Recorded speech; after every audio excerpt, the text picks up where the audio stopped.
Karine et Astrid sont hôtesses de l'air.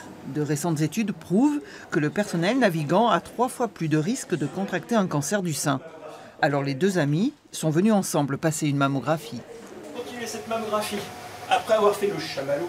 Ça me fait absolument pas mal. Je pense que c'est rien comparé au traitement que l'on doit subir si on est atteint de cette maladie.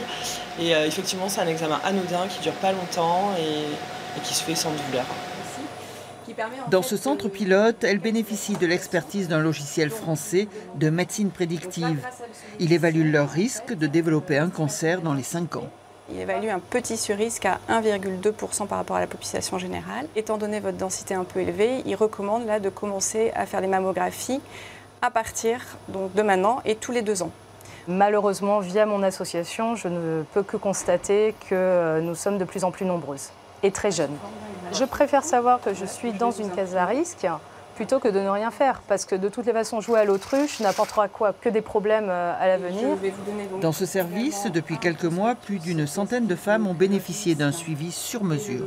Il prend en compte l'âge, donc à partir de 40 ans, l'antécédent familial de cancer du sein, qui en est en plusieurs, l'antécédent personnel de biopsie mammaire, car certaines lésions augmenteraient le risque de cancer du sein, des lésions à risque, et la densité mammaire. La densité mammaire, en fait, est le pourcentage de glandes et de graisse dans le sein. La radiologie du futur est en route pour un dépistage encore plus précoce. Bientôt, une prise de sang va compléter ce logiciel. Elle dressera ainsi la carte génétique des patientes pour une prise en charge sur mesure.